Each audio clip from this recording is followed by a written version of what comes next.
everyone today. I challenge everyone today to consider being an entrepreneur in any area that they have been called to be. Don't just be somebody who is working at the mercy of an employer. Be your own employer. So this is a rule that I practice in my life. I want to be able to fire my employer anytime I want.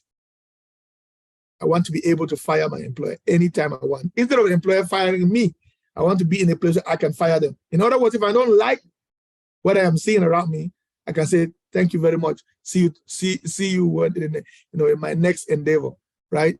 So, and I'm saying this humbly, but you and me have a lot. Medical doctors, we have all of the training, all of this. We can do a lot with it. Don't limit yourself to the singular track of medicine. Yes, do your medicine, but know that you have other, you have skills to grow in other areas. And so that you can sometimes come to a place where you use medicine as your gift to humanity, but then you have other businesses working for you that you don't even need to worry about getting a salary out of there. But it takes time to develop to that place. But I challenge you to think about that too. Thank you.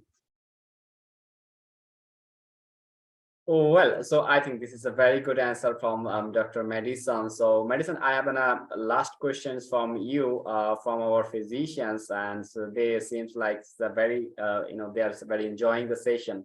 So the last question from them is like they have to knowing some other business some physicians wanted to become an entrepreneur or become want to do the formation of a company, or just like they have to plan some startup. So what are the feasible startup company may be possible for a physician as they have to achieve MBBS degree and some PhD, FCPS, MS. They have a lot of studies, so they have a lot of knowledge, but there are some things like that they have no business knowledge, a lack of the business knowledge there. So if they wanted to be a startup company or being an innovator, not like the innovator, if they are like to start an entrepreneur, so what are the strategies they should have to be maintained? And, like for the startup company, how many, funding they have to need it for starting other than that physician?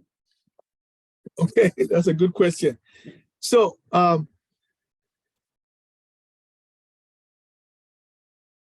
physicians in general are one of the most intelligent people in our communities. Anywhere in the world you go, a physician is one of the most intelligent people.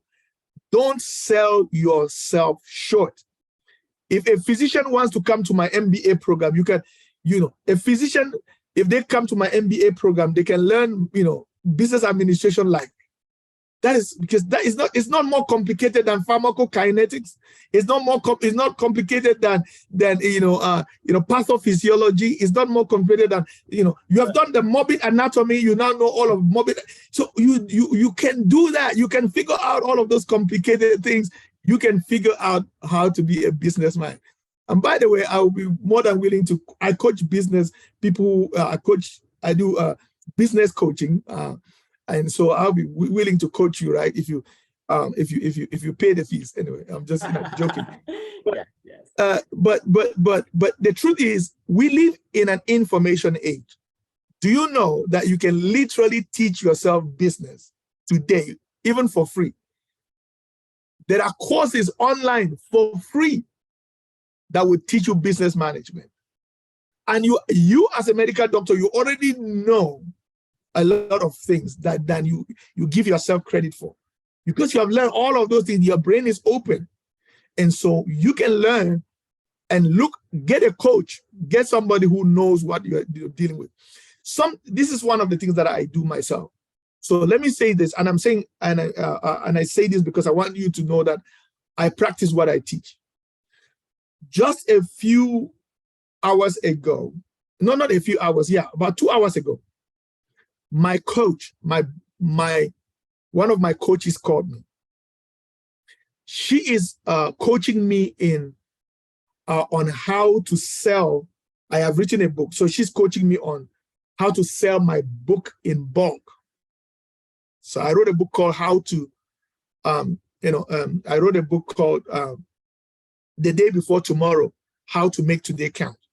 And so she is coaching me on how I can sell my book in the hundreds of thousands. And I paid her a lot of money to do that. She contacted me today to check on with me, like, how are things going? How is the coaching helping me to do what I'm doing, right? So, and so because of what she is doing, I have already gotten my book into my university. My book will be used in my university as a textbook. I already talked with a founder of another university out in my country that will be using the book to begin to teach in my country. You see what I'm saying? But it took coaching. It took me getting the knowledge on what to do. So there is a lot of knowledge available. You just need to be passionate enough to seek for the knowledge that you need to get and do what you need to do. We live in the information age. Everything that you are looking for is found in some YouTube video somewhere. Anything you need is found in some website somewhere. It's found in some webinar somewhere. But you will need to decide what you want and go out and seek for it. And I guarantee you that you'll find it. Even if you don't find the information, look for a coach. Look for somebody who is doing what you are seeking to do, and ask them, how can I become what you are? How can I do what you are doing? I am a leadership coach, but I am not self-made. The main person who mentors me in leadership is called John C. Maxwell. You know, I have been in the Maxwell leadership for, this is my 7th year. Now, every year I invest thousands of dollars just to have access to this level of mentorship. But because I have access to this level of mentorship, guess what it has done? It has skyrocketed my worth and my net worth.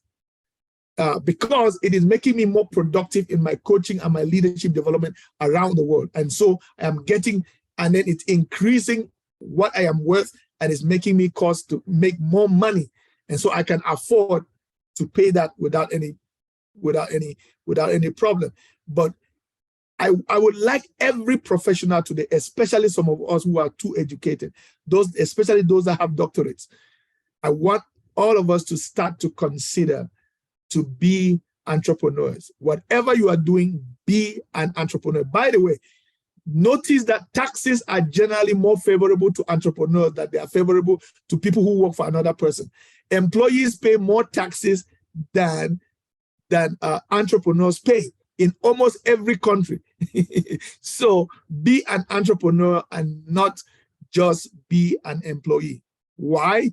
Because it will allow you the room to do more good in the society because of that. You know, every year, my wife and I, we are able to invest in the lives of others, help other people, develop other people, because we have the wherewithal to invest and give money.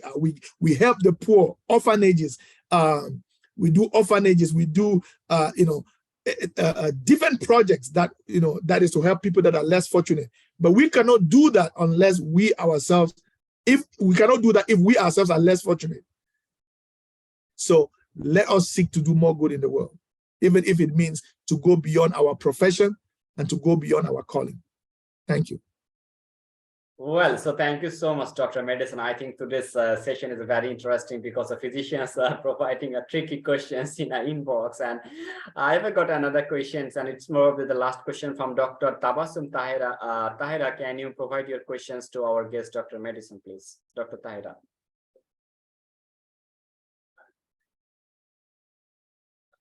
Yes, Dr. Tahira, can you hear me?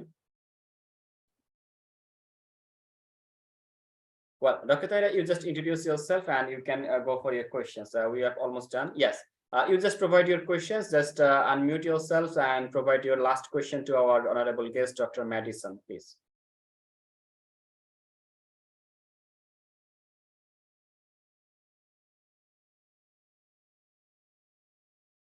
Doctor, can you hear me? Well, can you provide your question, please, to our guest?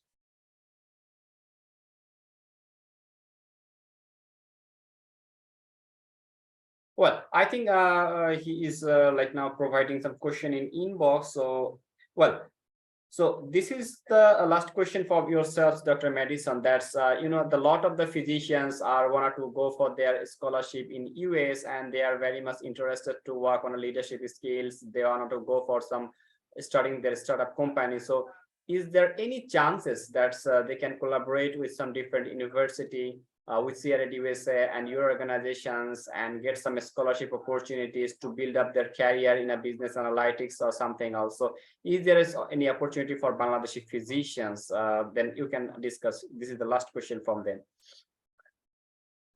Well, okay, so I would always say yes, because again, there's always a way, right? Where there's a will, there's always a way.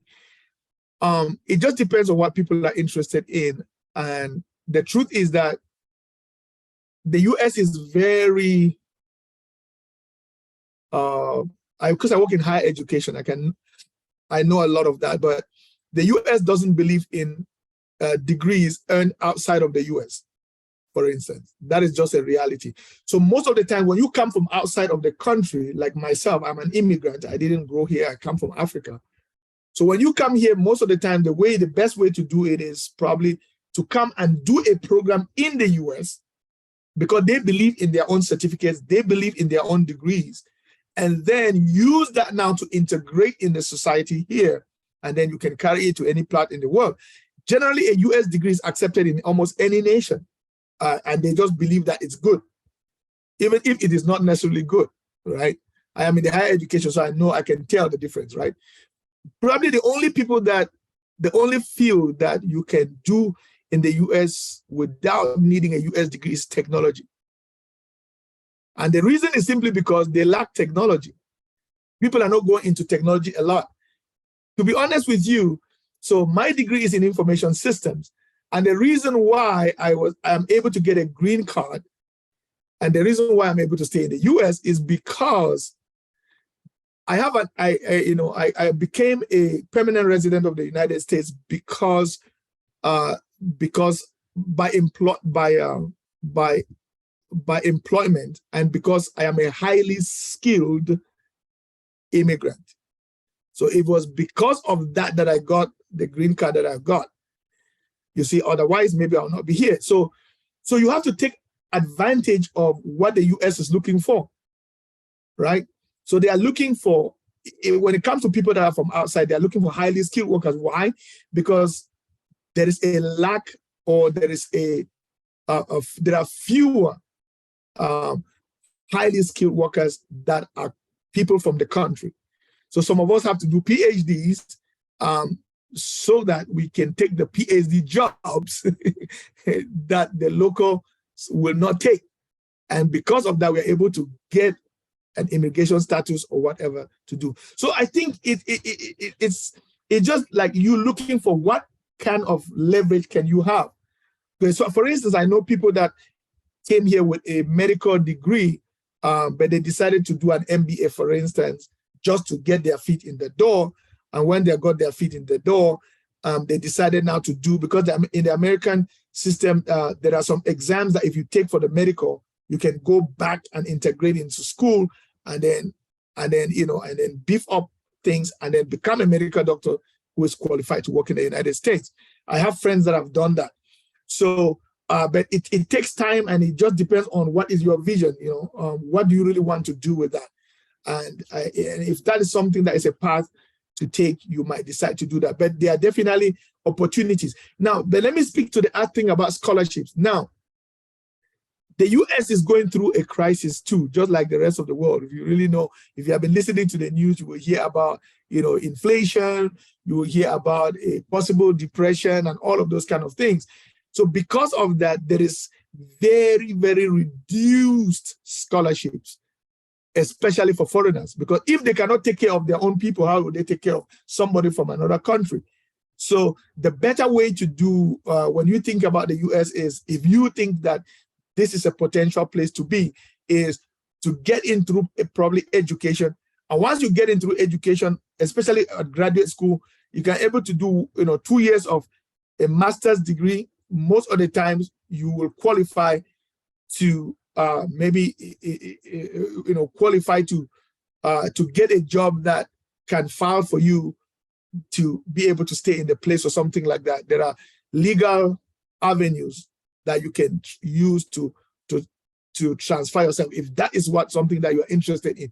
But raw scholarship is very, very slim today. It's very, very slim today because we cannot take care of it. Yeah, thank you so much, Dr. Madison. We almost we are done, I think. So physicians are providing a lot of questions, and I think they're some physicians, I think they are providing a lot of time to us. Then I think the question is very tricky questions, and hopefully Dr. Madison are providing all of the question answer. And final comment from the Dr. Madison's, how we would like to provide the sessions. You are providing the, like the 2 sessions, one from the medical students, another from the doctors, and from the Bangladeshi doctors. Most of the people are seeing our sessions. They're providing some questions. So what are the advice to the Bangladeshi physicians and as well as the healthcare provider?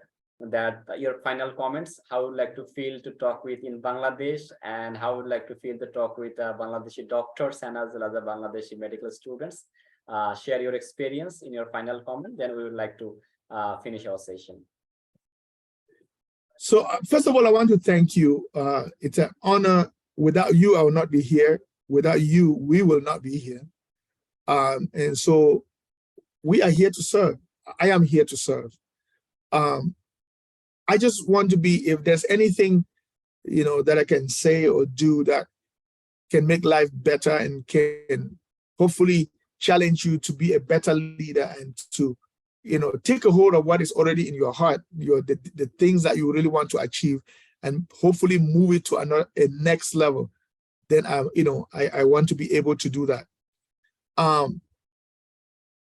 As I think about final thoughts as we close this, the session, I just want to say that we can truly be the change that we desire to see in our community. The challenges that we shared here today, what do you do with a boss who is trying to oppress you instead of trying to lift you up? You can be the answer to that issue as you grow yourself as a leader. What do we do with poor, with meager salaries and there is work to do and we are passionate about our profession? Well, let us seek for a way to come out of that, and so that we provide what we did not have to the next generation of physicians, so that they don't have to struggle like you are struggling now. You can be that solution. I want you to say to yourself that even though I did not come from the dream life that I want for myself, the dream life that I want can come out of me. Let me repeat it again. You can say to yourself, even though I was not born into the dream life that I want to have for myself and for my community, that dream life can come out of me. So give yourself and your life to leading yourself to produce that dream life and that dream community and that dream country that you want for yourself and for others. Thank you. Thank you so much. Thank you so much, Dr. Madison, for your time and for your valuable speech and words. I'm so much happy to get you. And I think the people of Bangladesh are also so much lucky to, some sharing your thoughts, beliefs, and idea. Hopefully, our participants are getting some leadership skill on them, and they will become the entrepreneur, they will become the investor gradually, and they will starting the formation of the company, and they will transfer from employee to owner, then finally go from boss to, the leader. And obviously they will provide, the good skill on their employees also. So thank you so much, Dr. Madison, for your team. And thank you so much, Claudia Gaffisons, I think your partner. So thank you so much for joining with you guys. So I think our session will be ongoing. We'll connect our innovators, gradually engineers, politicians, and different persons.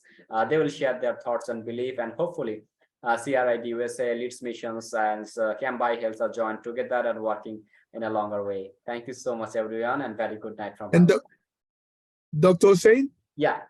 Can you hear me? Yeah. I just wanted to let you, just to say this, that, I run a mentorship program that specializes on just helping people with whatever their dreams are and helping them to come to fruition. Yes. And so I run that all the time. If you are interested in something like that, I'll be more than able to help you. I have a mentorship group that is just for people that are seeking to bring their dreams to fruition. So thank you very much. Thank you so much. And by the way, Dr. Ngafison, who is my wife, Claudia, is here. And I just wanted to appreciate her too. Like you just said, I'm pleased that she was able to come here and listen to me. So thank you. And it's a big achievement for yourself also, because your wife is with you. I think she is the best motivator for yourself, but because what you have done, I think Claudia is working with you, and for your support. Without your support and effort, I think this is not happen, right, Dr. Madison? That is true. Okay, so thank you so much. So hopefully Claudia will be our the guest in our another session. Then we can talk with the longer way. So thank you so much, everyone. A very good night from Bangladesh, and happy Sunday. Thank you so much. Bye. Bye.